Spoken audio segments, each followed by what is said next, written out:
एक समय की बात है। शिवपुर नाम के गांव में एक लड़की रहा करती थी जिसका नाम रूबी था। रूबी के बाल बहुत लंबे और घने थे, जिसकी चर्चा आस पड़ोस के गांव में भी हुआ करती थी। रूबी को अपने बालों पर बहुत घमंड था और वो नई नई चीजें अपने बाल में लगाया करती थी ताकि उसके बाल और भी सुंदर हो जाएं। राधा दीदी, मेरे बाल बड़े टूट रहे हैं। लगता है कुछ दिनों में मैं गंजी हो जाऊंगी। रूपाली दी, मौसम चेंज होते ही मेरे बालों का भी यही हाल हो जाता है। ना जाने मैं क्या करूं। उन दोनों औरतों की बात सुनकर रूबी वहां आ जाती है और कहती है, अरे दीदी, मेरे बाल भी बड़े कमजोर हो गए हैं। ना जाने किसकी नजर लग गई है। पर रूबी, तुम्हारे बाल तो बड़े सुंदर हैं, तुम ऐसे क्यों बोल रही हो? मेरे तुम्हारे जैसे बाल होते तो मैं हमेशा संभाल के रखती। अरे दीदी, काहे के बाल, झाड़ हो गए हैं सारे के सारे।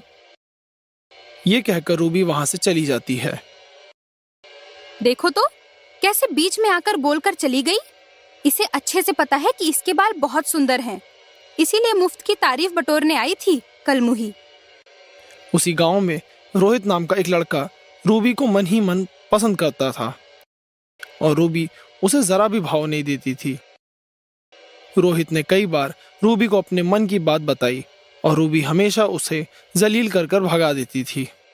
तुम मुझसे प्यार कैसे कर सकते हो? खुद की शक्ल देखी भी है? मुझे तो कोई अमीर नौजवान ही ले जाएगा। और तुम राहुल, आज के बाद मेरे आसपास भी मत भटकना, वरना लोग सोचेंगे रूबी के स्टैंडर्ड्स को क्या हो गया है। रूबी की बात राहुल के दिल पर लग जाती है और वो बदला लेने का प्लान बनाता है। अगली सुबह राहुल भेष बदलकर तेल बेचने निकल पड़ता है। रूबी उस तेल को खरीद लेती है और रात में लगाकर सो जाती है।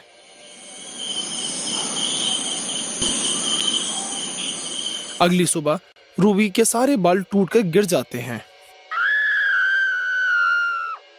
हाय मोरी मैया, ये क्या हो गया? अब मैं क्या करूंगी?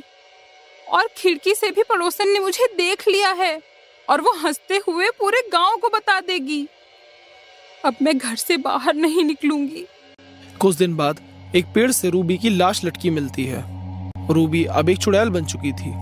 इन गांव वालों ने मेरा मजाक उड़ाया था ना, अब मैं बताती हूँ। उसी रात रूबी ने गांव की सारी औरतों को गंजा कर दिया।